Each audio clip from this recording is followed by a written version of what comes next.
Welcome to the Top Gun Show. Today we have Frank Raimondi as my guest. He is a channel and business development expert.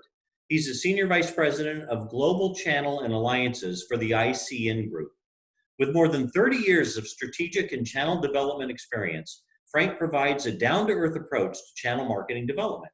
He helps early stage and mature technology companies build their channel presence through innovative alliance building, creative marketing activities, and research-based strategic direction and advice. Frank, welcome to the show.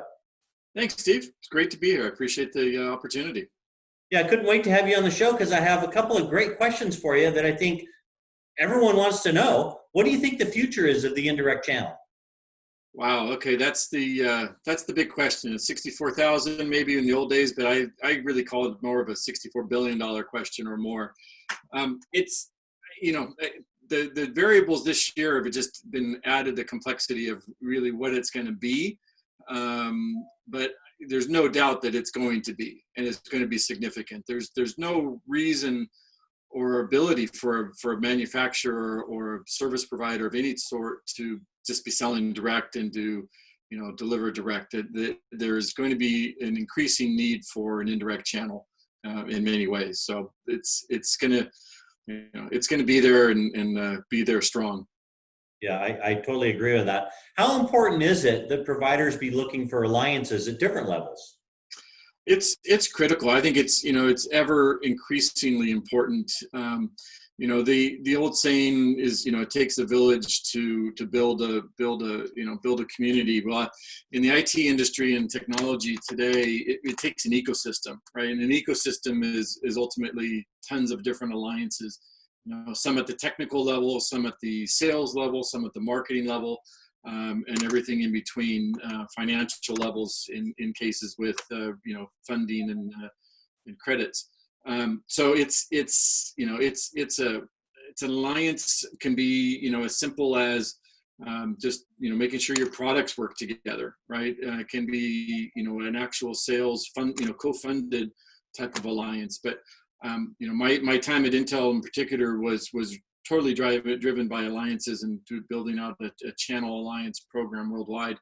And it was fun, and it was always exciting, and it was always new to find somebody that could add a little bit something to your solution, right? It may not be the end all be all, but a little something, a little incremental is a really key part. You can do that through alliances. Right. So next question, another $64,000 question. How can hybrid carriers or providers, the people that sell both through the direct channel and the indirect channel, eliminate channel conflict?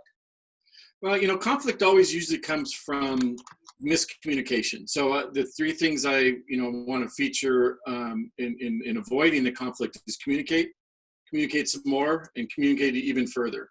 Right? If you're clear about what your strategy is, from the get-go, or if it's going to be adjusted along the way, that's fine.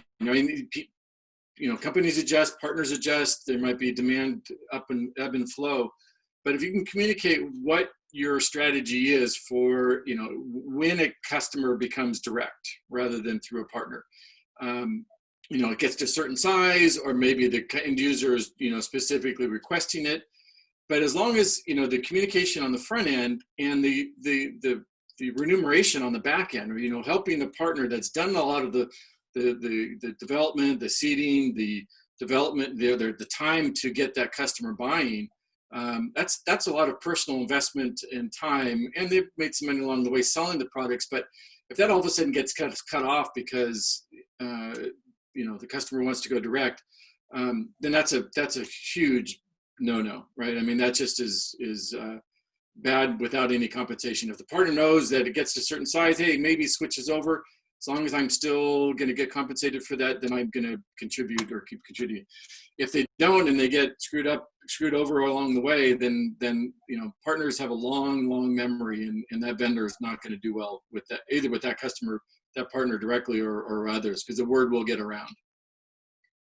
Yeah, I hear a lot of sales partners yelling amen right now. So well said. Well, hey, I know you're a big fan of the show, and there are millions and millions of viewers watching this. Millions. I've counted all the YouTube videos. It's amazing. What's a little known fact about yourself, Frank? Well, the little known fact is that even though I'm Italian and Spanish by heritage, I actually have lived in and speak fluently Norwegian. So I've lived in Norway and I speak Norwegian fluently. It's been quite an adventure and some wonderful friends and wonderful experiences through that. But yeah, it's a fun icebreaker, if nothing else, kind of like the question. That's great. Well, why don't you say something like, keep watching the Top Gun show? Okej. Fortsätt att se på Top Gun Show, hvis du vill. Tack. You know, I couldn't have said it better myself. Frank, thanks so much for being on the show today. I appreciate it. My pleasure, Steve. It's been my pleasure indeed. Thanks again for the opportunity. Yep, and thanks for watching, everybody.